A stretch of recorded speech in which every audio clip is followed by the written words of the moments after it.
Nouvelle édition de la revue de la presse africaine sur les antennes de Frika TV, la chaîne de télévision panafricaine. Vous êtes les bienvenus, chers téléspectateurs. Levons les rideaux de notre revue de presse au Cameroun avec le journal à capitaux publics Cameroun Tribune. Nana Akufo-Addo écrit à Paul Biya, c'est donc la grande une de ce journal. Le chef de l'État camerounais, son Excellence Paul Biya, a reçu en audience au Palais de l'Unité le 14 juin dernier le ministre ghanéen de la Sécurité nationale, M. Albert Kandapa, porteur d'un message du président ghanéen Nana Akufo-Addo. Au sortir de l'entretien qui a duré une quarantaine de minutes, l'envoyé spécial ghanéen a indiqué que les échanges ont porté sur des sujets d'intérêt commun au plan bilatéral, sous-régional et continental. Interrogé enfin sur l'annonce par le Ghana et la Côte d'Ivoire, premiers producteurs mondiaux, de suspendre les ventes de cacao sur le marché international pour la saison 2020-2021 à raison des bas prix, Albert Dandapa a mis en avant les avantages que cette décision pourrait avoir pour les producteurs de cacao africains. Il a fait savoir que le Cameroun a été consulté par les deux pays avant l'annonce de cette décision, nous informe le journal. On est toujours au Cameroun avec le quotidien de l'économie qui met le cap sur la logistique et écrit le sort de Bolloré, scellé ce 18 juin au port de Douala. Un dossier à la page 3 y est préparé pour éclairer votre lanterne. Sidoya au Burkina Faso nous apprend que le train de la coopération sino-burkinabé est en marche. 100 complexes scolaires seront innovés dans 5 mois au pays des hommes intègres. Roch-Marc Christian Kaboré, président du Faso, a présidé cette cérémonie de lancement de la construction financée par la République populaire de Chine le 15 juin dernier à Sandogo, dans la commune de Boussé, région du plateau central. Il s'agit donc de 100 complexes scolaires composés chacun de 3 salles de classe, d'un bureau, d'un magasin et d'intégrant 300 blocs de latrines sans forage, équipés en mobilier et alimentés en énergie solaire. D'un coût de 5,8 milliards de francs CFA, tel est donc ainsi le don que la République populaire de Chine offre au Burkina Faso un an après la reprise des relations d'amitié et de coopération entre les deux pays. Le gouvernement a abandonné la surveillance scolaire, les écoles secondaires publiques transformées en cachettes par des voyous pourrissent les installations, comme nous pouvons l'apercevoir en image à la une de The Punch au Nigeria, à lire exclusivement en page 2. L'exode rural a dégradé la ville de Lobito, une ville d'Angola située dans la province du Benguela, nous informe le journal de l'Angola. Selon le journal, ces migrations rurales dans les années 1990, en raison de la recrudescence de la guerre, a favorisé la dégradation de la ville portuaire Lobito et propose un entretien avec l'ancien administrateur de la municipalité Amaro Ricardo, en page 2. Du côté du Zimbabwe, le gouvernement s'en prend au cartel et au monopole en matière de prix. Selon The Sunday Mail, le gouvernement a commencé à appliquer une combinaison de stratégies pour briser les monopoles et favoriser la concurrence entre les entreprises des secteurs clés qui fournissent des produits de base et qui sont assiégés par des cartels de prix, mettant ainsi les produits hors de portée de beaucoup. D'après le journal, des autorités sont en train de finaliser d'urgence les réformes de la Commission de la concurrence et des tarifs. Le pétrole raffermit les puits de pétrole. Les pétroliers des parcs, comme les transporteurs étrangers, étouffent le marché en Zambie, d'après Daily Nation. Qu'est-ce qui s'est passé? Il se passe que les fournisseurs de carburant du gouvernement ne veulent pas payer pour le stockage de leur carburant dans les pays d'origine et qu'ils abrogent les calendriers de chargement donnés par le ministère de l'Énergie en chargeant la marchandise principalement dans des pétroliers étrangers à la fois. Franc CFA, ce qui doit changer.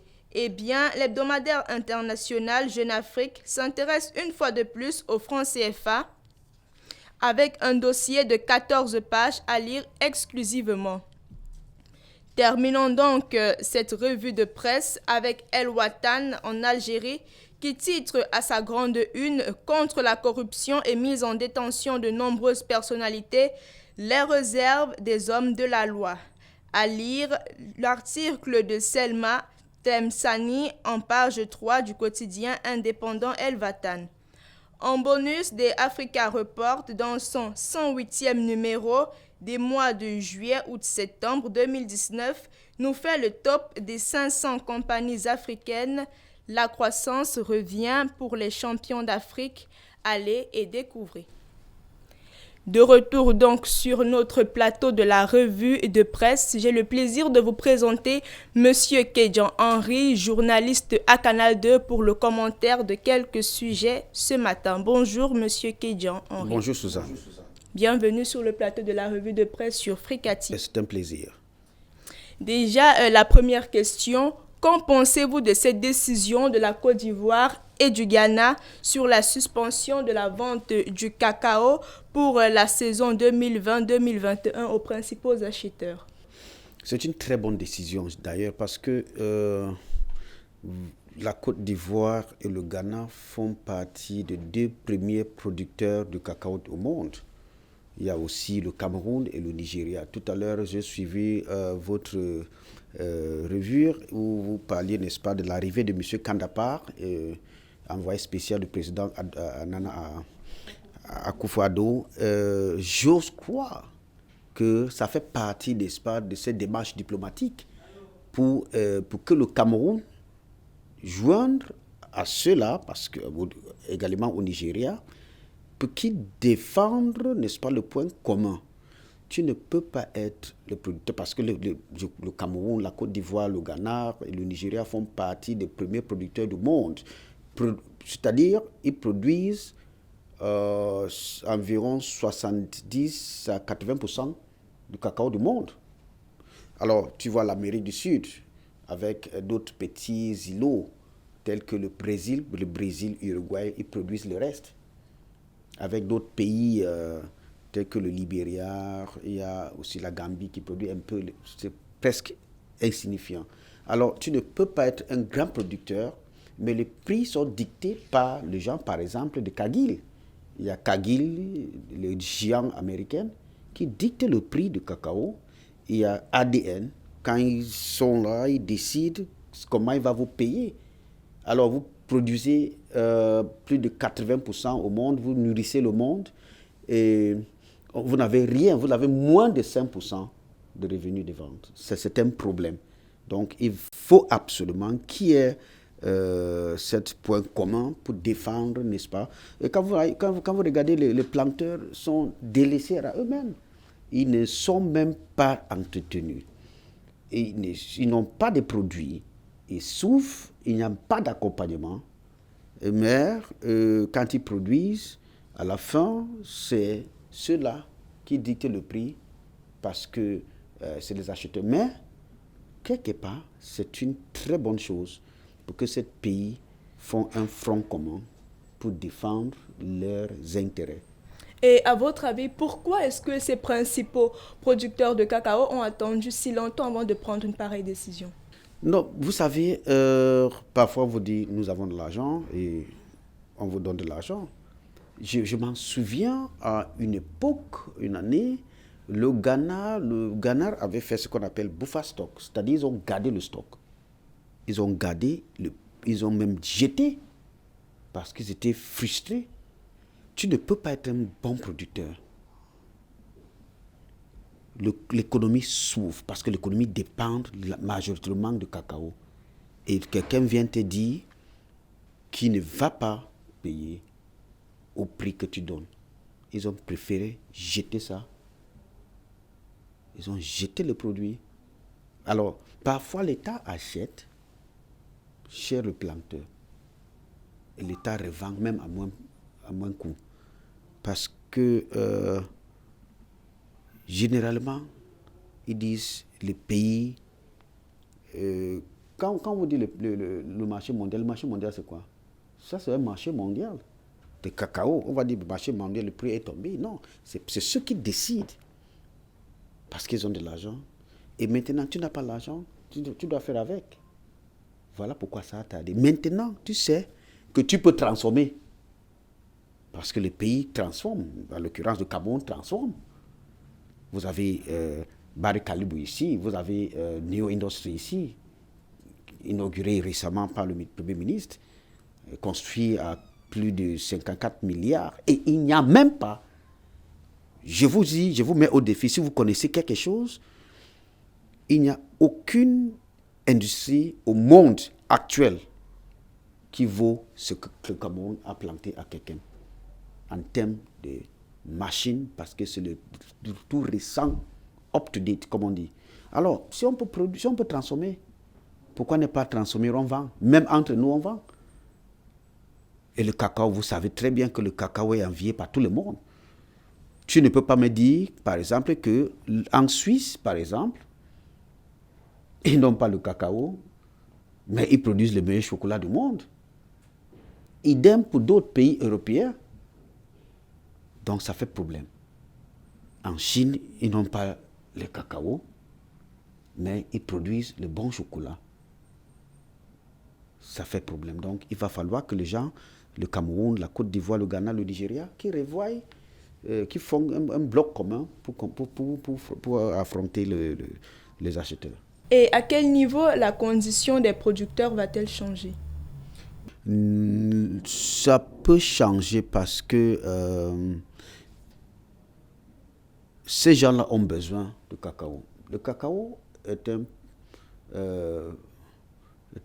produit qui est naturellement médicinal. D'abord même l'arbre, de l'arbre jusqu'aux feuilles, jusqu'aux fèves de cacao, etc. Tout est consommable. Donc ça va les toucher.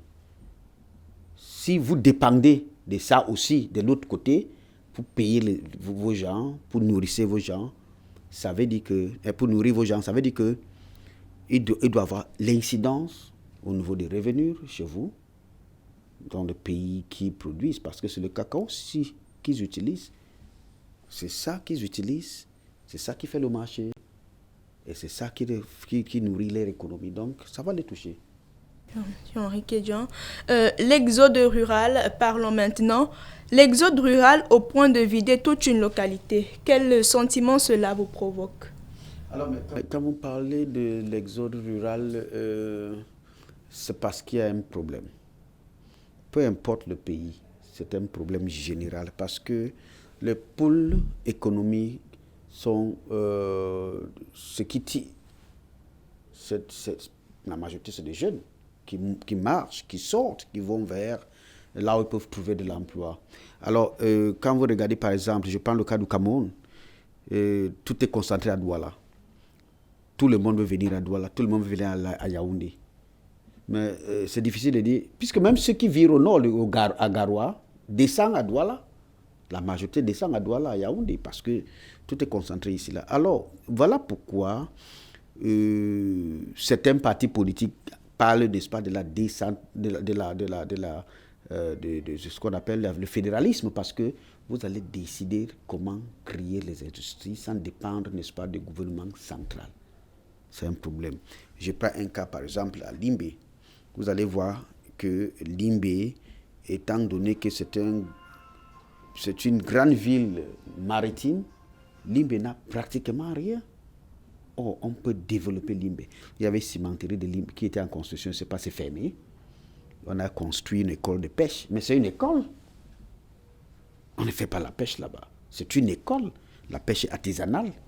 Vous comprenez? Or, ça devait être une grande industrie de perche, parce que ça, c'est de l'océan. C'est différent de ce fleuve qu'on appelle le Vouri.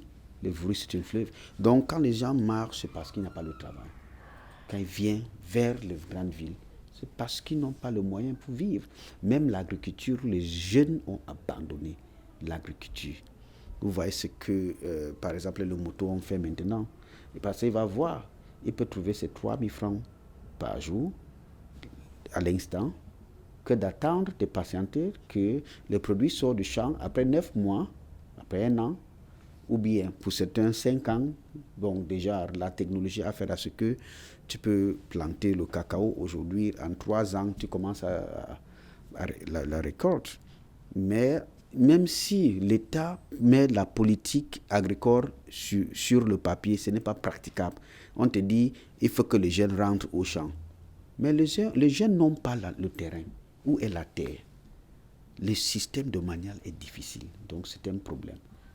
Il va falloir que l'État revoie la politique de la décentralisation qui prêche, parce qu'il parle maintenant de la décentralisation effective. Je ne sais pas où c'est effectif. Ou bien on regarde les formes de l'État. Ça va permettre, si c'est le fédéralisme, je sais que bon, moi je suis à l'ouest, par exemple. C'est facile de créer les industries là-bas. Moi, vous avez vu, on a créé comment on appelle, les industries de Kekem, l'industrie de Kekem, New Industry, loin de la côte, et qui va employer ou bien recruter, par exemple, ça va recruter 2000 jeunes, 2000 emplois directs, 1000 en direct à peu près. Donc c'est beaucoup. Donc c'est des choses. Maintenant, beaucoup de jeunes de cette localité de l'Ouest vont aller vers là. Il y a aussi les femmes qui vont aller vers là pour faire les petits business. Vous comprenez? Donc c'est ce que le Cameroun doit faire pour retenir ces jeunes qui vont vers la ville. Même si on crée ça au sud-ouest, par exemple, si on crée ça dans le centre, parce que le centre produit aussi le cacao, au sud-ouest qui est le bassin de cacao, si on crée quelque chose comme ça, beaucoup de jeunes. Si on crée aussi l'autre, ici dans le Mongo, regardez comment le fruit est gâté, on produit, tout est resté dans le champ parce qu'on n'arrive pas à transformer. Il faut transformer nos produits. Et tant qu'on ne transforme pas, imagine tu pars dans le supermarché, tu bois les choses qui sortent de l'Afrique du Nord, le jus qui sort de l'Afrique du Nord, de l'Égypte, la Mauritanie exporte le jus ici, on n'arrive pas à exporter le jus. Nous, on ne peut pas exporter, on produit ça encore. Donc, si on peut faire ces choses, on industrialise notre économie, les jeunes vont rester dans les campagnes que de courir et venir saturer la ville, la criminalité, etc. À la fin, quand ils ne trouvent pas le travail, qu'est-ce qu'ils font? La prostitution, la criminalité, la drogue, etc. À part l'économie ou l'agriculture, dans quoi est-ce que les gouvernements peuvent exceller pour pouvoir changer ces conditions-là? Il y a beaucoup. Il y a la construction. Mais c'est vrai que la construction, c'est temporaire. Je prends par exemple, quand on construisait la route entre Boya et Kumba, il y avait beaucoup de jeunes qui travaillaient là-bas. Il y a beaucoup de jeunes. C'est-à-dire, puisqu'on privilégie, n'est-ce pas, ceux qui sont dans la localité. C'est comme il y a un pourcentage pour ces élèves, ces enfants. Je m'en souviens, excusez-moi, d'un ami de l'enfance, ils sont nombreux, qui travaillaient là-bas. Mais les gars étaient dans la ville comme ça, là, ils n'avaient rien à faire. Pourtant, c'est des chauffeurs, des mécaniciens, les jeunes qui peuvent aider, même s'ils n'ont pas de la formation, mais ils ont quand même trouvé quelque chose. Parce que la construction a pris peut-être 3 ans. 3 à 4 ans. C'est déjà quelque chose. Alors maintenant, on est en train de construire la route entre Kumba et Bakassi. Vous comprenez? Ça va aussi occuper des jeunes. Quand il y avait la construction Tchad-Cameroun Pipeline, beaucoup de jeunes ont travaillé entre Doba et Kribi. Donc, beaucoup de jeunes ont travaillé. Donc, il y a des projets. En dehors de l'agriculture, il y a des projets. Mais l'agriculture ne trompe jamais, comme disent nos parents. Voilà, comme la terre ne manque pas, comme disent nos parents. Tu dois trouver quelque chose. Mais le problème, c'est comment les jeunes là peuvent avoir le terrain. C'est ça un problème. Le Cameroun a peut-être 12 millions d'hectares de terrain cultivable. Mais on n'a pas accès à ce terrain. Tu vas voir, celui qui a de l'argent, un monsieur qui a de l'argent va venir prendre toutes les plantations, tout le terrain, il fait la plantation parce qu'il est ministre. Et à la fin, cette plantation est abandonnée. J'en connais beaucoup. C'est abandonné. Et c'est maintenant les jeunes du quartier et de ce village Il entre là-bas, il commence à voler parce que tu n'arrives pas et non seulement tu fais ça, mais tu ne recrutes pas les jeunes de ton village. Tu fais ça donc pourquoi? Ça fait problème. Merci beaucoup, Monsieur Kedjan, d'avoir participé à cette production de la revue de presse. Merci beaucoup, c'est un plaisir.